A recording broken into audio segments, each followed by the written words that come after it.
mistakes that you might encounter during the development. So firstly, let's recap. So we have built a searchable user list where we can search a user and we can also delete a user, right? And then we have seen about the object syntax related to set state. We also have seen how to pass functions as props to the component, right? Coming to today's session, in today's session, we are going to cover some common mistakes that you might encounter during the development. Okay, so here you can see a set of common mistakes. So firstly, there is missing export statement, or you could miss import statement. So we'll see about the errors that you might get, and we'll see the solution related to that too. Okay, so another mistake could be related to extending the component class. You might miss that. Okay, and then we'll see about class versus class name, that is using class instead of class name, or using on-click instead of on-click with the C capital, right? Another set of common mistakes are related to event listeners inside the class component, right? And also related to updating the state. There are a few other common mistakes like returning multiple JSX elements and modifying the props. We are going to cover about each of this mistake, and we'll see what type of error you might get, and we'll see the solution related to that too. Okay, so let's get started. So firstly, let's take a counter example. Okay, there you can see the counter example that we have built previously, right? So there's counter heading, and there's some count, and there's increase and decrease button. By clicking on increase, the count's been updating, and by clicking on decrease, the count is decreasing, right? So this is the counter example. So let's take this and understand the various mistakes that you might encounter. Okay, so starting with missing the export statement. Okay, so here you can see we have written a counter component, right? So to make use of this counter component somewhere else, we have to export this, right? So but we missed writing the export statement. So there you can see in the index.js file, we haven't written the export statement. But in app.js file, we are importing the counter and we are making use of that component, right? So then what will happen? You will encounter an error saying like this. Okay, so if you open localhost :3000, right? So there you can see the error message clearly there with a proper formatting, right? So there, let's read out the error. Okay, it's saying that attempted import error ./component/counter does not contain a default export. Okay, so here it's mentioning that the default export is missing. Okay, so that particular ./component/counter does not contain a default export. Okay, so that's what it's mentioning. So what do we have to do? We have to add the export statement, right? So there you can see we have written the export statement, export default counter. So with this, the counter will be exported so that we can use it in other places, like in app.js. So then the issue will be resolved. Okay, so this is related to missing the export statement. Okay, another issue could be related to missing the import statement. Okay, there is a probability that you miss the import statement, right? So there you can see we have the counter component. So we have exported it, but we forgot to import that in the app.js file. So then you will get an error in this manner. Okay, there you can see the counter is not defined. So in the app.js file, we are trying to use the counter, but the counter is not imported, so it's not defined, right? So that's the error. So what do we have to do? We have to add the import statement, right? There you can see import counter from ./component/counter. With this, the counter component will be imported and you can make use of it. Okay, then the issue will be resolved. Okay, so in case if you encounter an error in this manner, so you need to understand that there is a probability that you have missed the import statement. Okay, clear? Now, let's proceed further. So another common mistake could be related to extending the React component class. As we understood, when it comes to defining a class as a class component, we need to extend it with the React component class, right? So here you can see we have a counter. We want to define that as a class component, but we have missed extending the React component class. Okay, so then what will happen? Okay, we want it to be a class component. We are importing it and also we are making use of it as a class component, but we haven't extended it with the React component class. So what will the counter be? It will be just like a class. It won't be a class component, right? So then you will get an error in this manner. Okay, there you can see in the error, we have type error, class constructor counter cannot be invoked without new. Okay, so if you try to inspect and look at the warnings, okay, so there you can see change counter to extend react.component instead. So we have a suggestion there. Okay, so we have to implement this. That is, we have to extend the counter to the React component class. Okay, there you can see, right? So class counter extends component. We are importing the React component class and we are extending it. Then the issue will be resolved. Okay, clear? So any error if you have encountered, right? So what you have to do, just read out the error. So with the message that is given, you will be able to easily understand where exactly the error is, right? So it's important that you go through the error clearly and try to understand where the mistake is. Okay, clear? Now let's have a look at few more. So another possible mistake would be related to using the class instead of class name. So generally in the HTML, we use the class HTML attribute to define the class name. Whereas in case of JSX, we use class name. Okay. So if you try to write class, okay, the styling will get applied. There won't be an issue, but you will be getting a warning. If you inspect and check the console, right, you will be getting a warning in this manner saying invalid DOM property class. Did you mean class name? So here we have used class, but actually what it should be? Class name, right? So we have to appropriately update that. Okay. So if you update like this, then the warning will be resolved. Okay. So whenever you're building an application, it's important that you resolve the errors that are present, and also you have to check for the warnings that are present in the console and read it out, understand, and appropriately resolve it. That is also equally important. You need to resolve the errors and also the warnings. Okay, clear? So generally when it comes to the React, so we made use of the Create React app, right? So what Create React app does is it will enforce some rules so that the application that you build is proper without any bugs. Right? So that's the reason we'll get this fail to compile. So it will enforce some rules so that our application is appropriate without any bugs, and it will be the best. So we have to follow those rules. In case if we miss to follow any of the rules, then we'll get errors. We have to resolve them. Okay, it's completely fine if you get an error. Just go through it and then resolve it. Okay, debugging is a very important skill. This is nothing but debugging, right? Going through the errors and fixing. So that is a very, very important skill. Okay, clear? Another possible mistake could be using on click, like instead of a C capital, you might have written the C in the lowercase, right?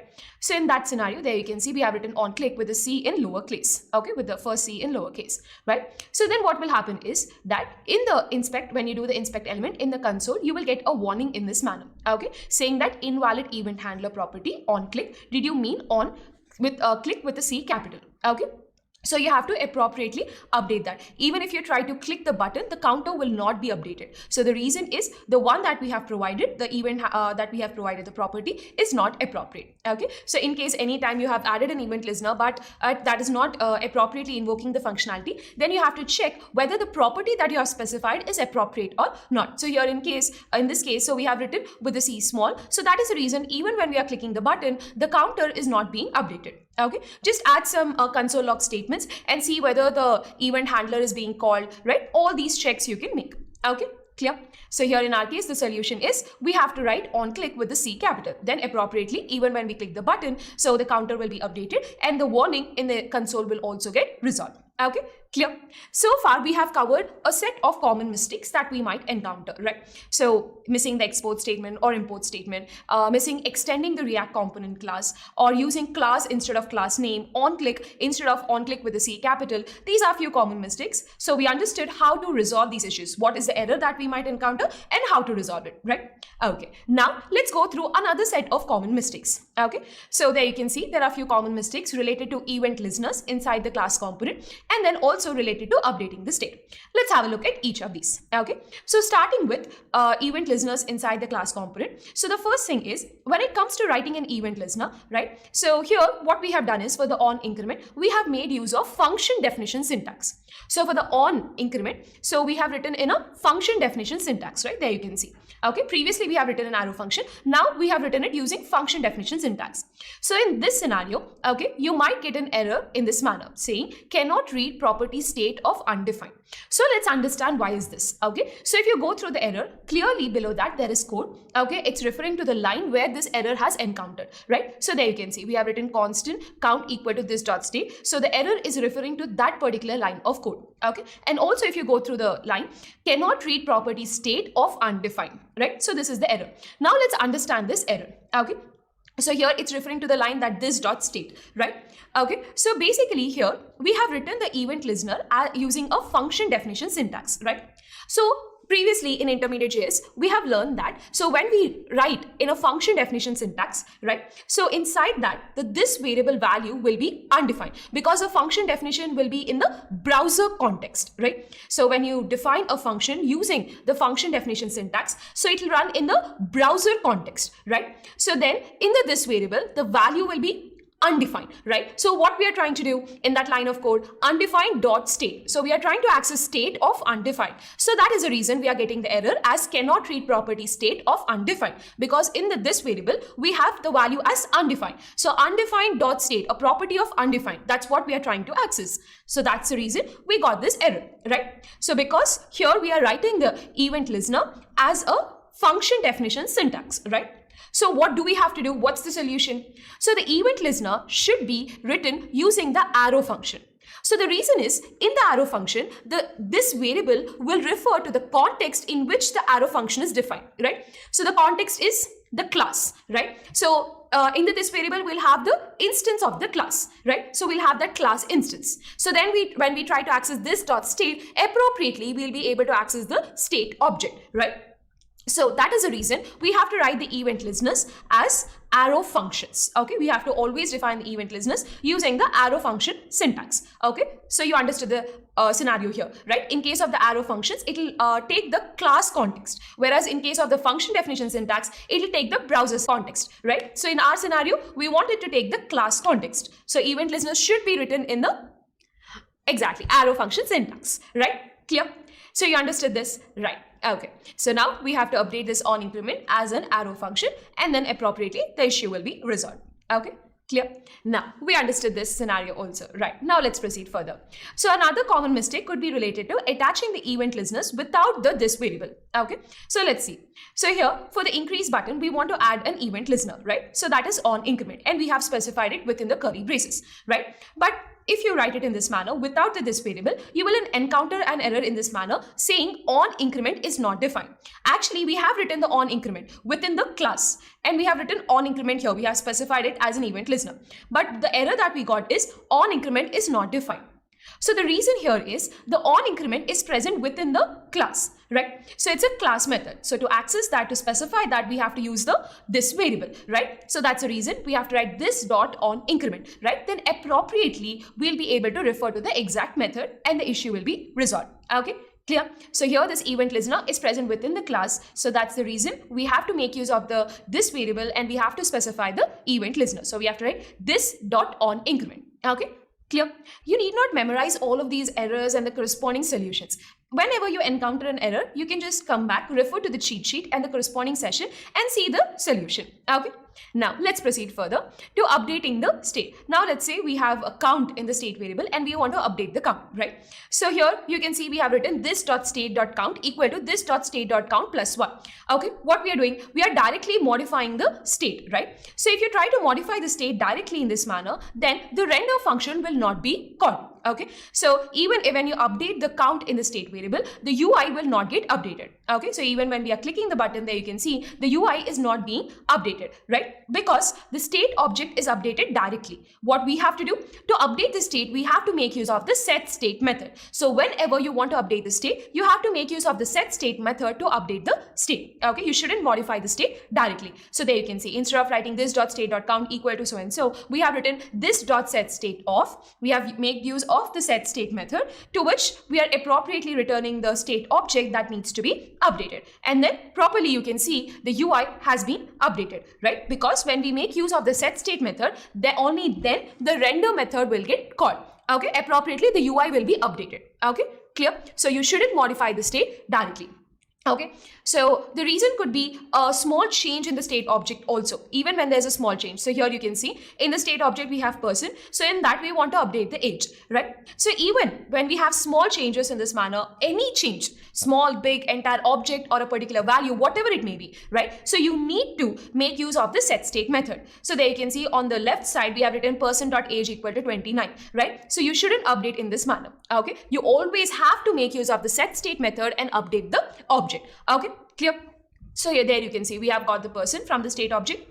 Then we have created a new object, new person, and appropriately we made use of the set state method and updated the state object. Okay, so for the UI to be updated, you always have to make use of the set state method so that the render method will be called and the UI will be updated. Similarly, you can see another scenario here. So we want to update the list. So in the state object, we have numbers as a key. For that, correspondingly, we have a list 1, 2, 3. Now we want to update the list, add a new item, right? So if you try to write numbers.push of 4, then what will happen? It will not be updated appropriately, right? So what we have to do, we have to get the numbers, we have to update the numbers, and then we have to update the state object using the set state method. So there you can see the scenario. Okay, clear? So whatever your change could be, okay, for the state object, it could be a value, it could be the entire state object, whatever it may be, you have to make use of the set state method to update the object. Okay, clear? So now let's see another possible mistake, that is calling the set state from the render. So here you can see within the render method, we have made use of the set state method. So this dot set state of, we are calling the set state method. So let's see what will happen. So you will get an error in this manner saying maximum update depth exceeded. There's some more text and you can see at the end we have infinite loops. Okay, so here basically this is resulting in infinite loops. Let's understand how. Okay, so there you can see in the render method, okay, we are calling the set state method, we are updating the state, right? So what will the set state method do? It will call the render method. The render method, in the render method, again we are calling the set state. The set state is again calling the render. So here we have a cycle. With this, it will result in infinite loops. Okay, so that's the scenario here. Okay, so you shouldn't write the set state method within the render, otherwise it will result in infinite loop. So you have to just remove that from the render method. Okay, clear? So now let's take another scenario of invoking the event listener. Okay, so here you can see, right, in the render method for the JSX element, we are specifying the on increment as the event listener. So when we are specifying the on increment, we have to write this dot on increment, but additionally we added parenthesis. So with this, the event listener will be invoked. Okay, so now when you are defining this in the render method, so the on increment event listener has been invoked. Okay, so with this, what will happen? Inside the on increment, we have the set state method. So the set state method will call the render, and then again in the render, we are calling the on increment. So again, what will happen? Then the set state method is present. So that's the reason again the render will be called. So again here we have a cycle, right? Did you understand? So on increment is invoked in the render. So the set state method will be called. So that will again call render. Again here we are invoking on increment. Again the set state will be called. So then the render will be called. So there is a continuous cycle that's happening here. It will result in infinite loops, right? So then you will get an error saying maximum update depth exceeded infinite loops in this manner. Okay, so what do you have to do? You shouldn't invoke the event listener, right? That parenthesis shouldn't be there. You just have to write this dot on increment or say this dot on decrement in that way. Okay, clear? So you understood this, right? So whenever you encounter this maximum update depth exceeded, right? So you have to check where the set state method is and when it's being called. You have to track that, okay? Then you'll understand where exactly the issue is, right? So you can see even the code in that the lines will be pointed. You have to appropriately check that, okay? Clear? So now let's see another common mistake, which is related to the set state execution style. Okay, so here you can see in the on increment event listener, so we have written this dot set state of and we are updating the state object, right? Appropriately the count is being incremented and we are updating the state object. Okay, and in the next line we are trying to print the count. Okay, so then what do you think the output would be? Okay, so in the UI, obviously the 0 will be updated to 1 because we are setting the state object, and then the render method will be called and appropriately the UI will get updated. Okay, so the question is what will get printed when we what will be the output when we try to print the count? Okay, so actually you will actually get a result saying count colon 0. Actually the count has been updated from 0 to 1, but we got the result as count colon 0. The reason here is the set state method is asynchronous. That is, the set state method will not update the state object immediately. So like when you call the set state method, immediately the state object will not be updated because it's asynchronous. So that's the reason in the next line when we try to print the count, we got it as 0, right? So if you observe the code there, so we have this dot set state of and we are updating the state object. Since set state is asynchronous, so the state object will not be updated immediately. And in the next line, we are trying to print the count. Since the state object is not updated immediately, so still the count will be 0, right? So that's the reason in the console we got it as count colon 0. Okay, clear? So here the set state object, the set state method is a asynchronous method, so it will not update the state object immediately. Okay, so we have seen another set of common mistakes, right? So firstly, related to event listeners, the first thing is the event listener should be written using the arrow function. Okay, and then we understood about attaching the event listener using this, right? So we always, whenever we specify the event listener, we have to make use of this variable, this dot, and you have to specify the event listener, which is defined inside the class. Okay, then next we have seen another set of common mistakes related to updating the state. So we understood that we shouldn't update the state directly, right? So we always have to make use of the set state method to update the state. Another thing that we have seen is we shouldn't be calling the set state method from the render, okay? Because it will result in infinite loop. Because a render is calling set state will be calling render, then it will result in an infinite loop. Then we also have seen about the issue with invoking the event listener. When we are specifying the event listener for an element, we shouldn't invoke it. That is, we shouldn't make use of the parenthesis. Otherwise, it will result in infinite loop, right? So we understood this. And then finally, you can see there is set state, right? So when it comes to the set state, so it's asynchronous, right? So the state object will not be updated immediately, right? So whenever you're trying to print or use any particular variable, you have to keep this in mind. Okay, clear? So now let's see another few possible mistakes, right? One thing is returning multiple JSX elements. Another one is modifying the props. Let's have a look at that. So coming to returning multiple JSX elements. So as we understood, a component should be returning a single JSX element. It shouldn't return multiple JSX elements. So here you can see we have a welcome component in which we are trying to return multiple JSX elements, a heading element and a paragraph element. We shouldn't be returning multiple JSX elements from the component. Okay.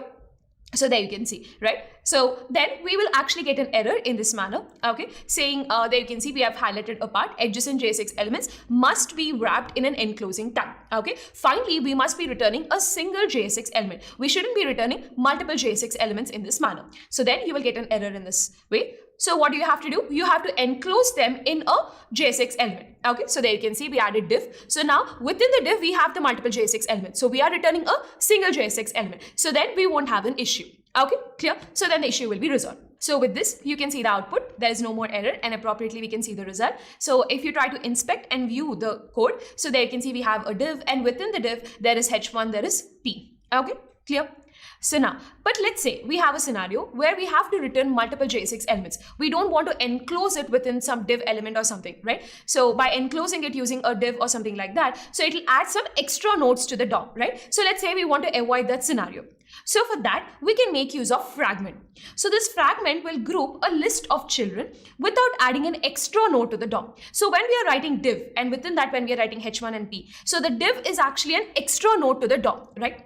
So here, to avoid such scenario, you can make use of the fragment. Okay, using this, we can group a list of children. So here h1, p, these are the list of children. We are enclosing it using the fragment. So firstly, from the React component, we will from the React module, we'll be importing the fragment. So then using the fragment, right, we are enclosing all the children that we want to return. Okay, so with this, you can see the result there, and there's no need of specifying a div or any other element. Okay, there you can see we have h1 and p as it is. Okay, clear? So here there is a short syntax for this. So there you can see just using the angular braces, there's no need of writing fragment. So in the previous scenario, we have written fragment in this manner. So there's no need of writing this fragment. So directly using the angular braces in this manner, so you can actually enclose a list of children. Okay, so there's a short syntax for the fragment. Okay, clear?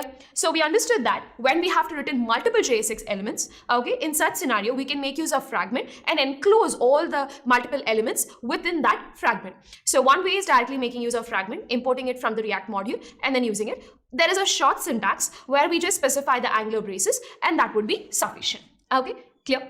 So another common mistake is related to modifying the props. Okay, so here you can see in the welcome component, we are trying to modify the props, say props.name equal to Ramu. We actually passed name equal to Rahul, and we are trying to update the prop saying props.name equal to Ramu. Okay, so in such scenario, you will get an error in this manner saying cannot assign to read only property name of object. So here what's it saying is that we cannot assign some value to the name property. So the reason here is that props are read only. You cannot modify the props. You can only get data from the props. You can only read. You cannot update the props. Okay, clear? So since we are trying to modify the props, so that's the reason we got an error saying cannot assign to read only property. So here name, which is part of the props, is read only. So you cannot assign to it. Okay, so appropriately we have to remove that props.name equal to Ramu. So props are always read only. Okay, so then you can see you'll get an output in this manner. Okay, Clear?